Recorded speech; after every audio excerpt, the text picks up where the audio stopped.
Before we commence today's session, I would like to acknowledge the traditional owners of the lands which we are gathering from here today, elders past, present, and emerging. I'm joining you today as a visitor on Wiradjuri country and pay my respect to any Aboriginal people who are here amongst us today. So this week is Homelessness Week, and the fact that we have a national week recognising homelessness is a true sign of the prevalence and significance of this very, very serious issue. Our topic today is homelessness from a regional perspective, and to end homelessness, we need a plan. We will hear from a panel of people who bring a vast diversity of knowledge to our conversation, working in real estate, providing homelessness support, and having the lived experience of homelessness, and studying the issue of homelessness through research. Our panel members are, and if you wouldn't mind waving so people know who you are, we've got today with us Andrew Baymond, who leads CatholicCare's Safer Homes portfolio. We also have Dallas Haynes, who is the service delivery leader for Safer Homes for the Forbes Parks region for CatholicCare Wilcannia-Forbes. We have Sam Smith, who is the service delivery leader for Safer Homes for the Burke-Cobar region. We have with us Tracie Robertson. Welcome, Tracie, who has worked as a real estate agent in parks for many, many years. We have with us Kerry Willems, who has very kindly agreed to share with us her story of homelessness. And we have with us Lauren Sims and Rebecca Walsh, who are currently undergoing their final placement as social work students with CatholicCare Wilcannia-Forbes and are undertaking a very exciting research project into the issue of youth homelessness in the Parks Forbes region. So welcome to you all, and thank you so much for joining us today. Now we will hear from each panel member before opening the floor to question and answer. So please come prepared with lots and lots of questions, but hold them until the end, until every panel member has spoken. First, we will hear from Andrew. Welcome, Andrew, and thank you for joining us today. Andrew, you are the portfolio leader of Safer Homes for CatholicCare Wilcannia-Forbes. In your experience, Andrew, what can you tell us about homelessness in general in rural and regional New South Wales? Okay, thank you, Dorothee, and welcome everyone to our first inaugural webinar for homelessness, hopefully one of many to come. So from a regional perspective, for me and for the team, homelessness is very much a hidden issue. It's something that's not on the forefront of everyone's mind when you speak to the community, discussing social housing issues and the lack of options for people. And I guess to clarify what I mean by the hidden issue is if I was to ask people what their image or thought came to mind when they hear the word homeless, what do they sort of think of? And without being too predicted to what people's responses would be, the vast majority of people indicate that they think of someone sleeping on the street, someone sleeping on a park bench with a doona or a blanket wrapped around them in winter and laying out the front of, say, the Queen Victoria building in Sydney, or sleeping in parks, car parks of malls and things like that, which is probably the most common image that we do see in the media with regards to homelessness. Now, the issue that we have with that is that in New South Wales, rough sleeping only makes up 7% of the actual homeless numbers that are recorded in the state. And in the regional areas, that figure drops down to less than 3%. So there are less than 3% of the people that we see in our service are actually identified as rough sleepers. So what that means is it's not a visual that people get to see. So people tend to think that we don't have a homeless issue in our communities, which couldn't be further from the truth. Last year alone, our service in Pearce and Forbes area, we assisted or tried to assist over 700 individuals. So if we're looking at less than 3% of those are rough sleepers, there's 97% of 700 is a fair chunk. And excuse me if my maths don't work out pretty quick straight away, but it's damn near close to the total amount of 700. So what happens there is we look for ways that we can help these people, and we look for ways of finding them safe and secure and affordable accommodation. Now, obviously, we have a couple of markets there. We have the private rental market and we have the social housing market, which is the Housing New South Wales. The issue we have with the Housing New South Wales option is that currently in New South Wales, there are over 50,000 people on the social housing waiting list. So 50,000 people waiting for a social housing property. Now, the New South Wales government's 2021-2022 intergenerational report has predicted that an additional 68,000 households will join that social housing waiting list by 2061, which means that the number will more than double. So in reality, we could potentially have over 100,000 people by 2061 on a housing waiting list. And in many areas, that waiting list can be up to 10 years. So Pearce and Forbes, we're actually one of the, and I will use the air quotes because we are one of the better regions, that our waiting list is only 2 to 5 years for social housing properties. And we say only 2 to 5 years like it's a good thing. Now, the theme this year for Homelessness Week is to end homelessness, we need a plan. So what are the plans? What's actually happening behind the scenes to address these issues?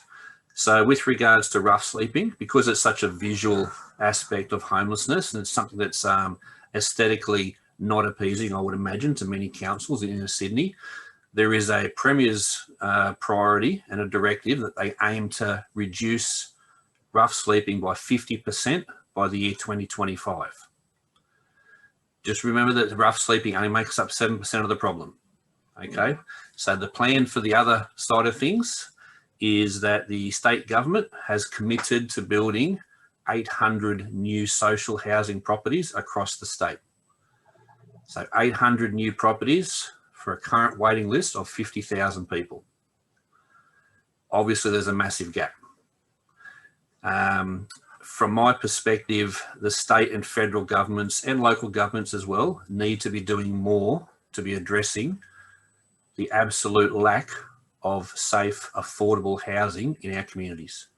That's not to say that our local housing representatives in the local offices and regional offices, they are doing a fantastic job. They're working closely with us, as long as other services like St Vincent de Paul, to try and address this issue. We've got a really good relationship with local real estate agents as well. We're all on the same page. It's the people that make the decisions in Sydney. The old cliche that the guys in their suits in the glass towers, these are the people, these are the ones, the decision makers that really need to start focusing on something that is becoming an absolute catastrophic issue in regional New South Wales. And I urge that anyone who's listening today or watches this online later, if you get an opportunity to speak to your local member, please make sure you raise the issue of housing in our regional communities, because like I said, it truly is a hidden issue and we need to make sure that people are aware that there certainly are people that need our help out there. Wow, thank you, Andrew. And yeah, those statistics, those staggering statistics certainly paint a very grim picture. And I think you're quite right to call for some action here. So thank you very much for sharing that with us, Andrew. I will now invite Dallas to speak to us. As mentioned earlier, Dallas is the service delivery leader for the Safer Homes portfolio for the Pearce Forbes region. Dallas, what does homelessness look like in the region that you look after? So yeah, there is a strong impact on our local community when they're not able to afford private rentals within the private market. There is also an impact of not many private rentals being available in our communities. Caravan parks are also above a client's affordability to maintain this ongoing until they can receive social housing. No rapid rehousing is available in our local communities, and people are putting their tenancies at risk as they are not allowing people to couch surf in the property. This means that severe overcrowding is either happening or they are being presented with eviction notices due to breaking their lease agreements or their social housing property, as they are not able to have unauthorised tenants over the 28-day period. There are no options, and we are limited in being able to have a client rehoused in this period. Clients are only able to access temporary accommodation through the housing for 28-day period in a 12-month period. After this, there are no other safe options for the client to sustain safe accommodation unless they can afford a caravan park or they are able to access refuge accommodation. Some clients are also accessing private rentals that are not through real estates, and these properties are not always of a safe standard. There are many issues within the properties, and the landlords are not willing to complete any maintenance on them properties. People that have lived in their social housing properties for an extended number of years, this is their home, and they are not willing to downsize to allow for larger families to move into these properties, as that has been for their home for so many years. This sadly also limits larger families to be rehoused safely. If clients have a debt with housing, then they may not be eligible for housing properties, or they may be required to rent in the private market for a 6-month period. This causes issues as it is not affordable, and if they are not successfully being able to maintain a housing property, they are more than likely to be further limited at being successful in obtaining a rental property. We only have a 5-bedroom refuge and a boarding house in Forbes. There is nothing in our area for youth or men, and we are limited with options for these clients. Waiting lists for refuges, but that means that clients must leave their community and children must change their schools. Staff are always working above their caseload limit, and we're also working under crisis. The closest youth refuge is 1.5 hours away, and the closest safe accommodation for men is 2 hours away. And that means they have to leave their children or families to go to safe accommodation and their communities. We also outreach to a large area which includes Forbes, Parks, Cowra, Grantville, Condobolin, and Lake Angelico and Peak Hill. Rural communities are also limited in options like access to free showers and access to laundry facilities.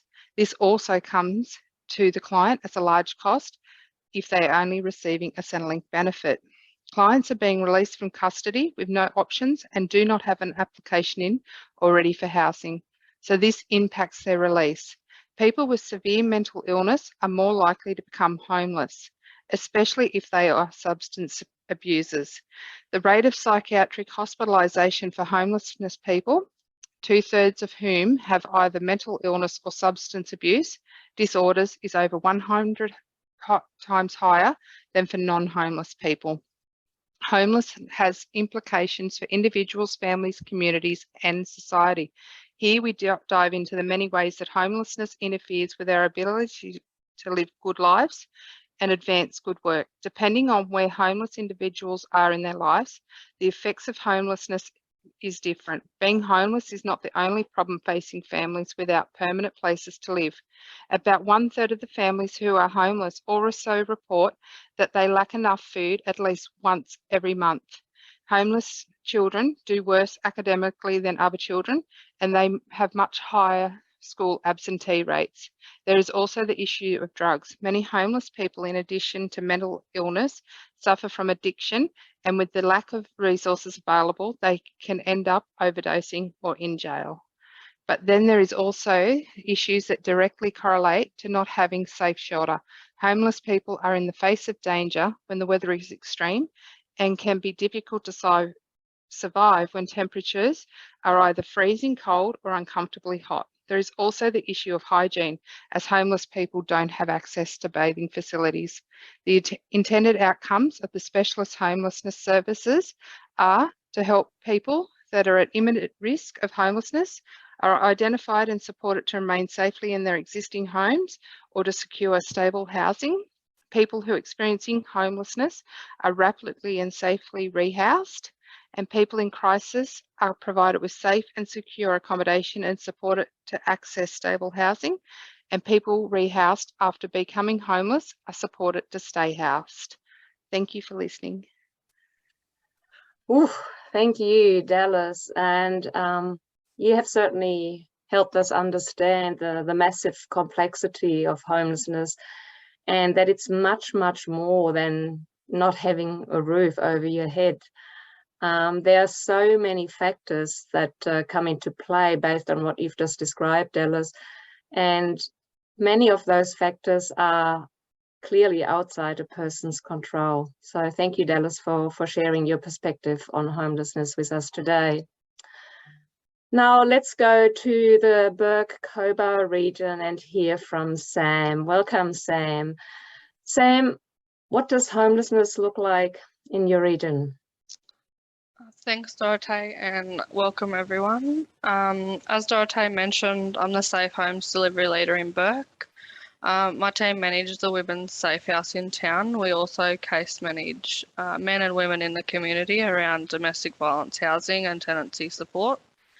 Burke is in the same boat as most other communities when it comes to housing. We have little to no social and private housing vacancies, and it's the same when it comes to vacancies in refuges and safe houses in our area. This makes it difficult for our clients who are needing to relocate or are needing safe accommodation due to domestic and family violence or homelessness, as the accommodation needed is not available. The private rental market in Burke is unaffordable. The minimum rental at the moment is around $300 a week, which is not reasonable for someone receiving a job seeker allowance or even a family benefit. There is currently no social housing properties available in Burke. The general social housing waiting list is huge, and the priority waiting list is not much different. Majority of our clients are on the priority social housing list due to their circumstances, and some can still wait over a year to be housed in the community on that list. We don't have a local men's or youth refuge, which is a huge issue. We have a number of men and young people that are also couch surfing due to domestic and family violence, overcrowding and family breakdown, with no crisis accommodation options available to them in our community. The closest men's refuge is 1 hour away, and the closest youth refuge is over 4 hours away. Our men, women and young people shouldn't have to leave our community and their families in order to find housing. Our Indigenous people in the community have a strong connection to their land, and having to leave can be a barrier and most times sets them up to fail. They should be able to thrive in their own community and not have to leave to move forward and find safe and affordable accommodation. Links to Home is a service that provides over-the-phone assessment, referrals and temporary accommodation for individuals that are homeless through motel providers. In Burke, Links to Home have access to only one motel provider. This motel is also used for workers that travel to town and tourists. This leaves little to no accommodation left for people in crisis, which is not helpful as it leaves majority of our people in crisis having to couch surf, continue to couch surf or staying in the environment that has issues such as overcrowding and domestic and family violence that they're trying to get away from.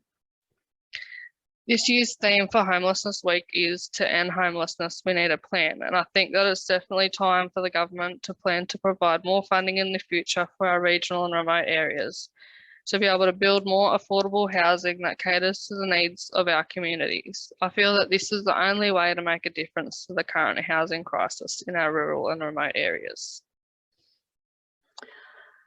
Thank you, Sam, and thank you for bringing the voice of remote communities to us and highlighting the issue, the immense issue of distance and isolation, and also the risk of Aboriginal people being disconnected from country, which, you know, we can't overlook at all. Thank you so much, Sam. Thank you. Now I've got the pleasure to introduce Kerry to you. Kerry, thank you so much for joining us today. Now, Kerry, you have experienced homelessness. You know what it's all about. What was it like for you to be homeless? Yes, Dorothee. I have experienced as I call it, not just the homelessness, but the hopelessness of it all. And being on this panel, I usually would say something like this at the end, but I can't thank, here we go, I cannot thank each and every one of you, because you don't just do this for a job. I can see it, I can hear it, the devotion, the absolute emphasis that you put in. And if it wasn't for people like yourselves and many, many others, there would be no plan to even begin with. You know, sorry, I'm just going to get some notes here that I, yeah, the despair. I heard Andrew's statistics. They are so painfully high, more so than when I was homeless. I thought, doing my own little studies of knowing especially women over 50 were a catastrophic epidemic then. And it's just, it's so scary. Those hidden issues, lack of options. We all know we need a lot more people on board. I did hear Dallas talk about private housing, which I'm in, and I've been very lucky. I noticed Dallas saying that being in private housing today, the maintenancing of a home, Dallas is absolutely right. So I can only imagine for the new homeless peeps that have to go out there and try and even get private, you're so vulnerable all over again.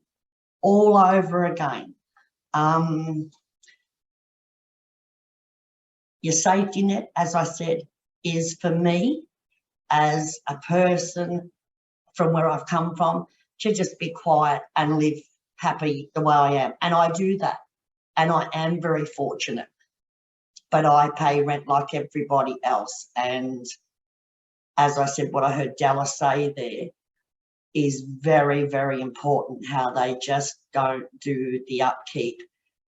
I guess, and people that are out there and never experience homelessness.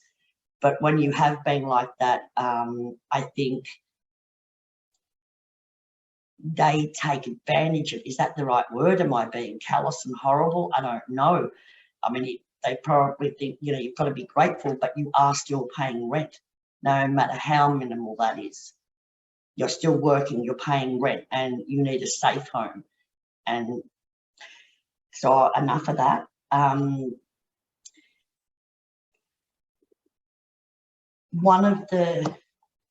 fought my homeless and I won. Whatever I do now, in Forbes or anywhere else that I may be one day, every day that I go to work or I have my days off, it is always with me. And if I can benefit any part of this, I want to do that. I want to do that because these people, they need a chance like I had. But unfortunately, there's so many more of them, like Andrew said, and so little of you. And it hurts me. It hurts my heart. It hurts my soul. Sorry. Yeah. Thank you all for listening, because you all mean a lot to me. Thank you. Yeah.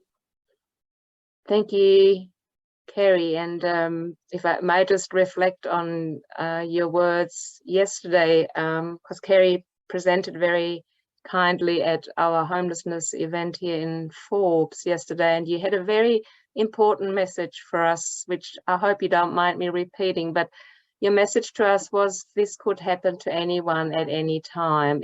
Homelessness doesn't discriminate, and You were certainly sharing your own story there yesterday, where you described that, you know, you never thought homelessness was going to be an issue for you, and just through a change of circumstances, it happened for you. And I think we were all very touched by you sharing your experience of sleeping in your car at one point, and not knowing where to get your next meal from, which really brought those statistics that Andrew shared earlier and the observations that Sam and Dallas shared very much to life. So thank you so much for sharing your experience with us. Okay, now we'll have a bit of a different perspective, and we'll hear from Tracie. Tracie, thank you for joining us today. And you bring long-standing experience in the real estate sector to the conversation today. Tracie, what is real estate's interface with homelessness, and what trends have you observed over the years? That's a really interesting question. So I guess probably going back to Andrew's comment from earlier, it's what do people think when we hear the word homelessness? And I think from a real estate agent's perspective, unfortunately, they hear high risk. So when there's somebody coming from the lower socioeconomic bracket, perhaps, that's had difficulty getting a property to rent, then it's just such a blanket way for people to perceive things, which is just not true. You know, we've got homeless people at the moment. I'm sure you're all aware that I know of one fellow who's earning $200,000 a year and can't get a house to rent, living in his car. So this is just, it's across all facets of our community, and it's not the case. But unfortunately, I think too many real estate agents just think that they won't take a risk on somebody that may not have a rental history, or that's leaving their husband and doesn't have a month's bond in their bank account, or, you know, there's all these situations that are awful for people to have to deal with. But unfortunately, what happens with the private rental market, I'm sure Kerry could attest to this, is it's kind of like oil and water trying to deal with property owners that own an asset to make money from. They're there to make a profit. They're not there to provide a community service or to think compassionately, or there are certainly some that are. So we've got my business, we have nearly 1,000 rental properties across Pearce, Forbes, Condobolin and West Wyalong. And I would struggle to come up with 5 landlords that I would describe as having some compassion and would give someone a go as a tenant over and above somebody that meet the triple bottom line. So the triple bottom line for us is, is there evidence to say the tenant can pay their rent on time? Is there evidence to say they will look after the property? And is there evidence to say that they'll be easy to deal with? So they're the 3 that are the struggle. And when there's 8 or 10 applicants for every one house, there'll always be somebody that meets that criteria. And unfortunately, we're fighting against either a real estate agent's or a landlord's perspective that because somebody doesn't have a rental history that they're high risk. It's just not the case. Or because somebody might have a lower income that they're high risk. They're probably more than likely going to pay their rent on time better than anyone with more income, more disposable income. But yeah, just fighting against those fallacies, those fictional things that pop into one's head is a real struggle. The other thing that's a struggle, and I'm fortunate to have Andrew in our area because he and I can chat about this, and we've also got Pearce Forbes Community Housing. One of the models that's worked amazingly well for us in order to sell a tenancy to a landlord has been the community housing model, which I'm sure you're all aware of. So for real estate agents, what that means is we can go to a landlord. We don't know who the tenant's going to be. We don't know if they've never had a job before, if they're on Centrelink, if they have mental health issues, whether it's a man or a woman, it doesn't matter. We're able to go to the landlord and say, Pearce Forbes Community Housing would like to lease your property. They guarantee the rent and they will cover any tenant damage. The only thing that we've got left to cover off then is how close they are to their neighbours, because sometimes there's a perception that, oh gosh, they could put anyone in it and they'll upset my neighbours. Again, mostly fictional, but it's just a perceived or contrived matter that we've then got to overcome. So, and Andrew, I haven't spoken to you about this yet, but that's we're coming across this now with our youth, trying to house youth in parks. So we've been able to come up with this sort of model, and we're trying to sell it to landlords, saying whether it's CatholicCare or somebody else will guarantee the rent, they'll keep an eye on the tenant, and it's this neighbourhood issue now. Oh well, if there's a 17-year-old or a 20-year-old in there and they're unsupervised, or what's going to happen, and it's just such a challenge. So for the real estate agents themselves, that third item, as in will the tenant be easy to deal with, on average we earn $7 a week per property. So we have to make commercial decisions, and sometimes that makes us feel like we're evil people. We will sit here and our heart will bleed for somebody wanting to put them into a rental property, but we can't convince the owner to give them a go, and then we have to go back and represent the owner's interests to that poor tenant that we know is sleeping in their car. So yeah, there's that sort of factor as well. If we're going to put a tenant into a property, that there's a chance we have to keep ringing them to get their rent paid, or keep ringing them to mow the lawn, or all those sorts of things, then the agent is going to push for the tenant that is less likely to require that level of management. So there's all sorts of factors, both real and perceived, that are just making it so hard. It's just getting worse and worse and worse. And I don't know what the solution is. Paul, Lauren and Beck had me babbling at them for 3 hours, I think, the other day. Sorry, girls. Once I get chatting about it, I can't stop. One of the things I mentioned to Lauren and Beck was I think that there's an issue with our government stimulating the first home buyers market. So whenever there's a pause or a downturn in the housing market, it seems to be the solution is stimulate entry point. So first home buyers market is also investor market. So when we've got a net pool of available rental properties, and in country towns, it's usually about 30%. In parks, we're down to about 26% now of our properties are available for renters. So when there's first home buyer stimulation, it means that we are moving people out of rental properties to become property owners, but they're buying the houses that we would usually have as rental stock.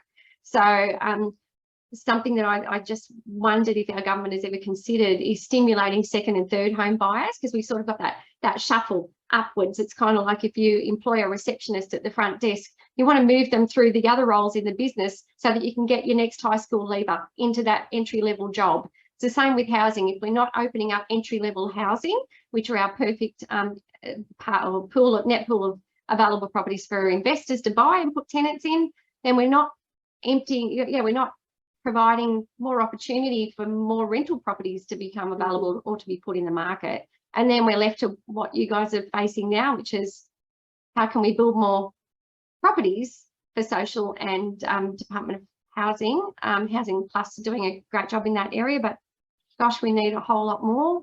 And then that means we need more land. And then to sell those, we could be selling those blocks of land to second and third home buyers to build their dream home, and emptying out their 3-bedroom, 1-bathroom. So as they move up to a 4-bedroom, 2-bathroom, that's where I see the problem now. That's not happening as prevalently as it once did. Sorry, I'll keep talking if you let me. Thank you, Tracie. That was brilliant. And certainly you've been shining a light on this issue from a very different angle, and shining a light on what is fact and fiction, and to hear you describe those additional barriers that people have to face just to get a foot in the door is quite incredible. I've never heard the expression of the triple bottom line, and there are a few hurdles to take, aren't they? And they wouldn't be easy for most people who are looking for homes. So thank you, Tracie, for sharing your experience and your insight. My pleasure. Okay, finally, I will invite Lauren and Beck to talk to us. Lauren and Beck are currently undertaking their final placement as social work students with CatholicCare Wilcannia-Forbes, and they kindly got volunteered into undertaking a little research project into youth homelessness in the Parkes Forbes region. Beck and Lauren, what have been your findings so far? Clearly, you've been talking to Tracie a fair bit.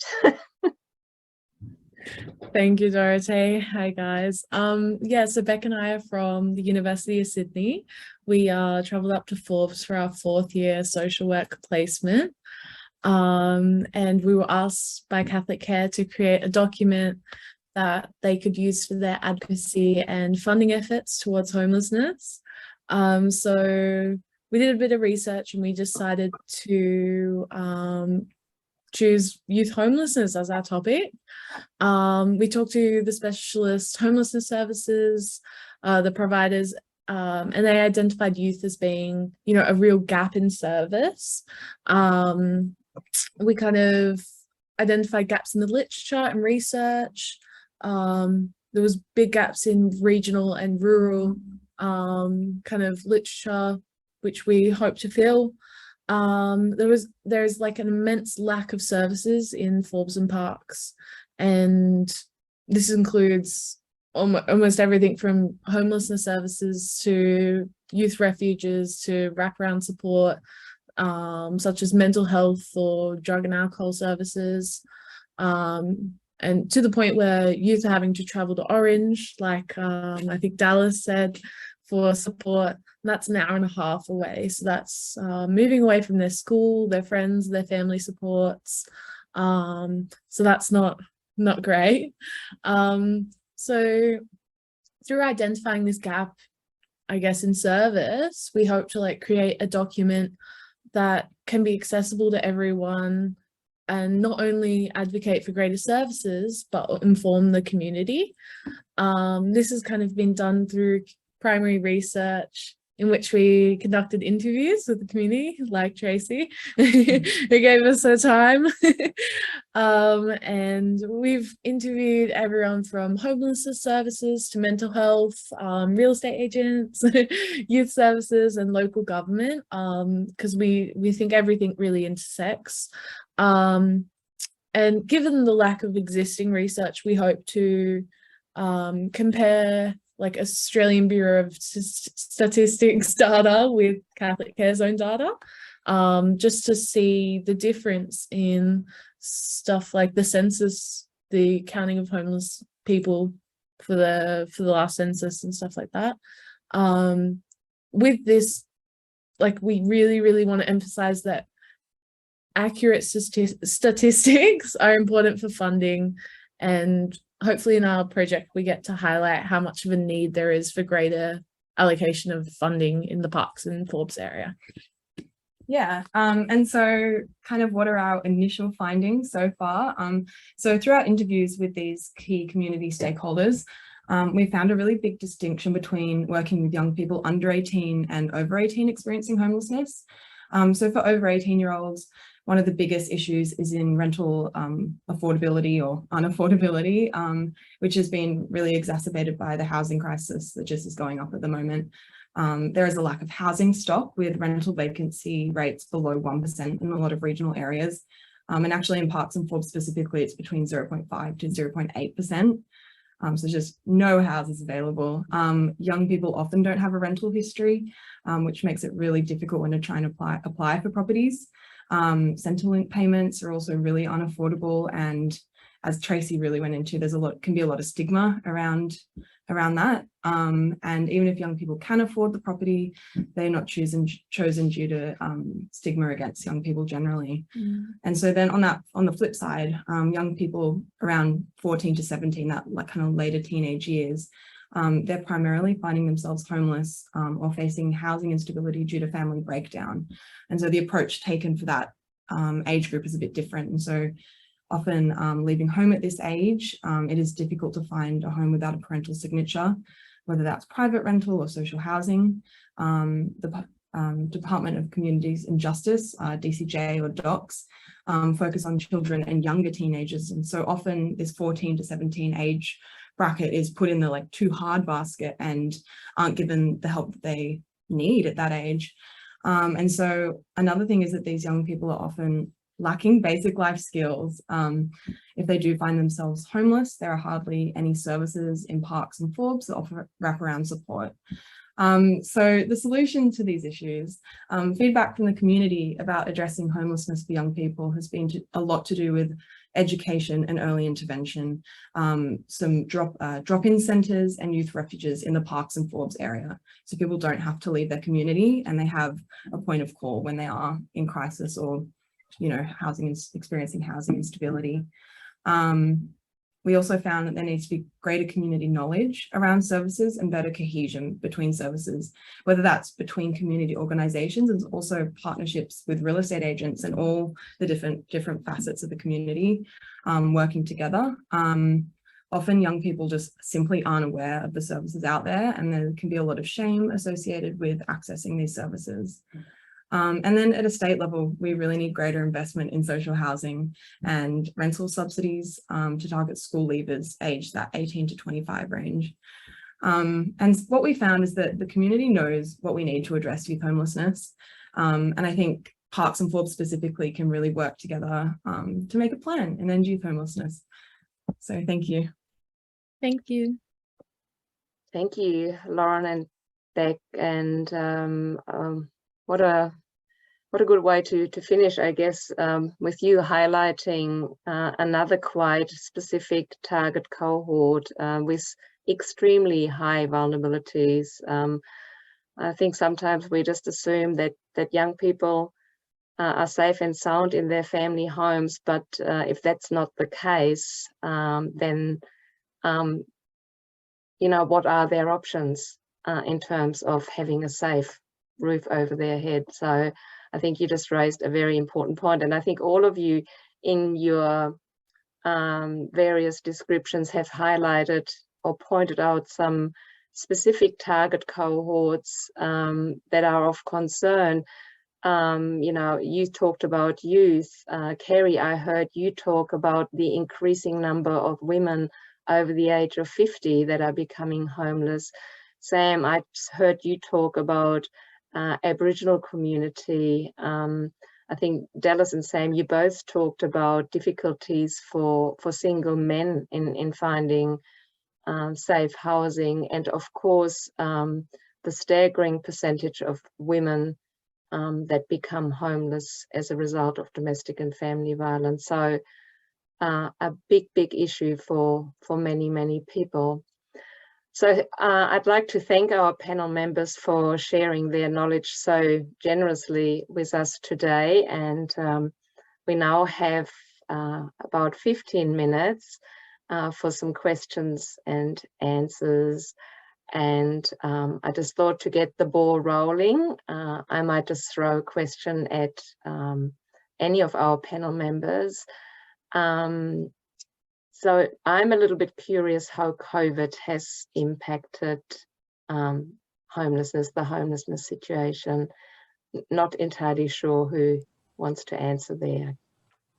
I could jump in there, Dorothee, and give a perspective from a statistic point of view, I suppose, over the last couple of years. So when COVID first appeared on our horizon in 2020, early 2020, there was two key statistics with our service that sort of really stood out, and one was the homelessness rates, people seeking assistance. The stats actually plateaued. There was no increase, and I think we can put that down to, there was a couple of things. There was one with regards to, we were all put in lockdown, so there was no movement.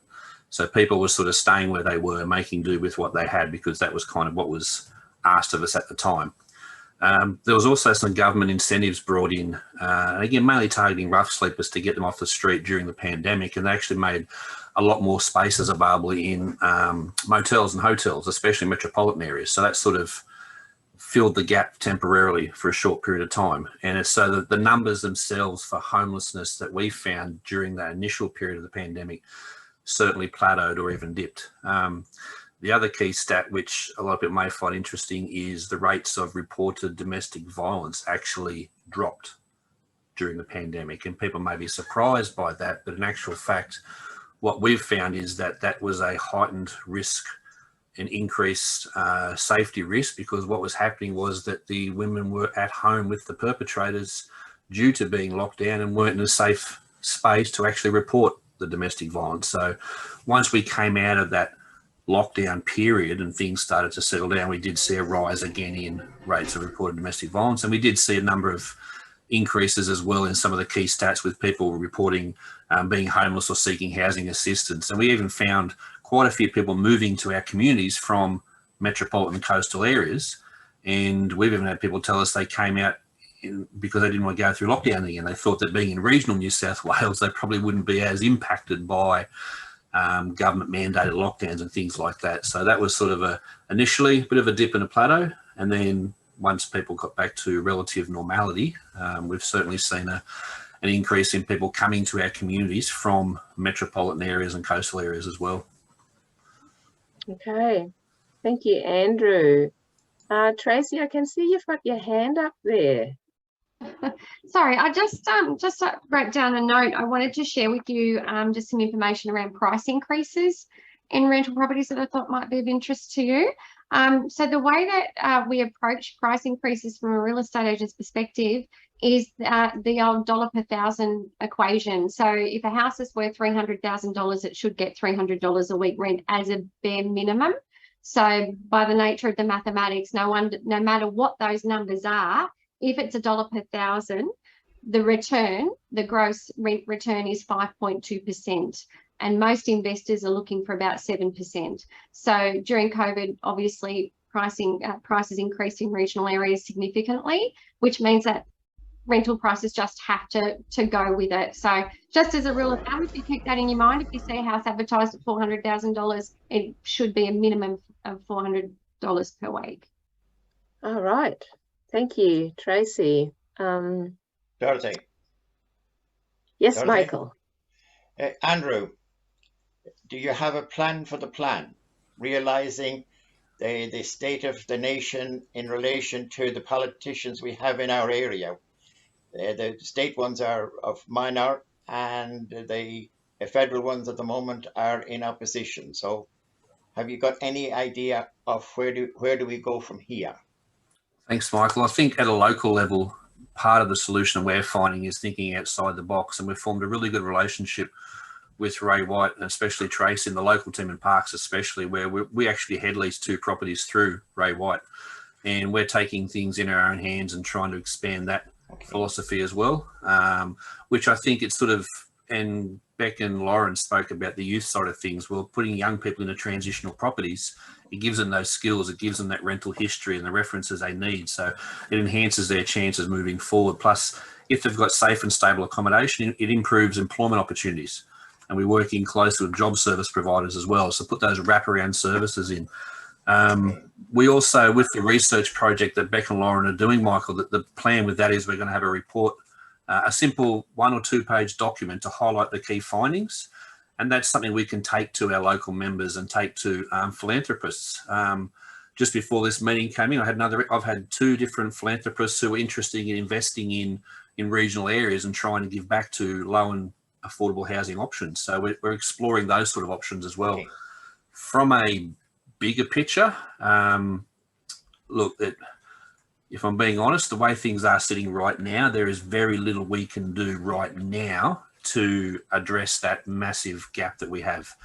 We should be looking and planning for the next 5, 10, 15, 20 years so that we don't repeat the same mistakes. And we sort of start planning for the future. And that's where I see everyone getting on board, everyone being involved, petitioning and advocating at a community level, at a local state government level, at elections, at any opportunity we get, that we start needing the decisions made at a high level to start expanding and looking outside the box. And Trace and I've spoken before about different incentives that there can be for developers in regional areas as well. These are also options we're looking at, Michael. So it's more about, let's not repeat what's happened in the last 5 or 10 years. Let's start really thinking about ways of addressing, so we don't, 2061, we don't want 120,000 people on a social housing waiting list in 2061. Thanks, Andrew. Thank you. Thank you. Any other questions for our panel members? Jump in there, Dorothee. Yes, please, ma'am. Welcome. So, thank you, and thanks for the invite too. We've got a lot of kids at our school who, who are aware of this issue and might be, whether they're directly related to it or they know of friends, especially in that 14 to 17-year-old age group. And it could be out, like, especially, we've got kids from Wilcannia and Far West, and they've seen some of the issues there. I was wondering, just with any of the panel members, if you could offer some advice for us to raise awareness for what's happening, or how could we engage our students a little more and empower them to support, maybe even direct their peers into, ways that they can get support. Yeah. Thank you, Matt. Now, who'd like to go first with that one? Oh, sorry, it's probably not related to the question so much, Matthew, but I'd really like to see more large organisations buy housing and rent them to their own organisation. So Red Bank College over the years has rented many houses through our agency, and which is fantastic. But large organisations have in the past bought houses and they utilise those and charge a market rent to their own staff. And I think that would free up some of our rental properties.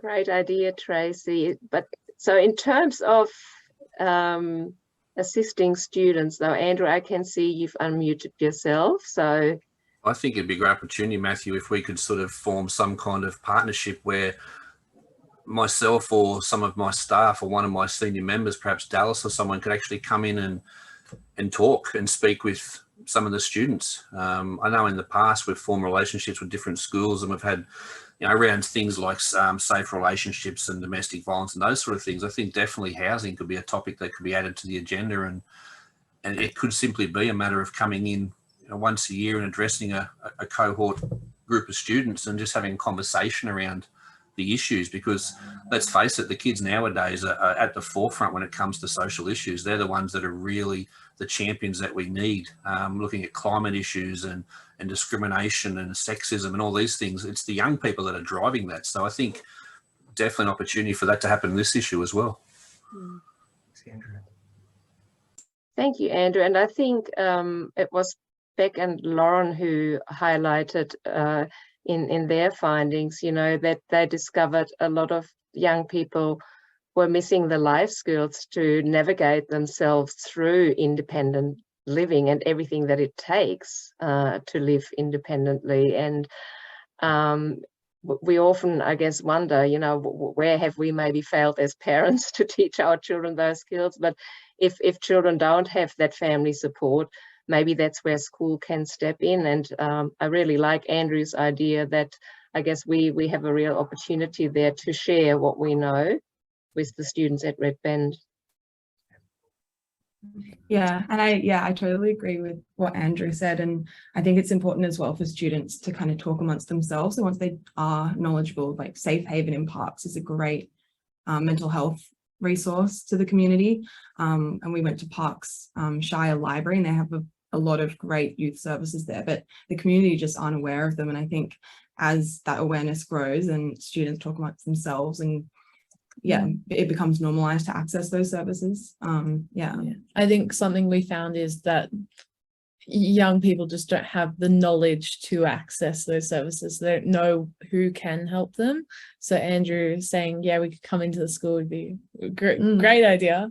I think it is, just as Dorothee touched on as well, like learning those life skills. I'm not sure how you would go about this, but teaching them how to pay bills and like how to apply for a rental property, how to do that stuff before they are chucked in the deep end right after school and they don't know how to do anything.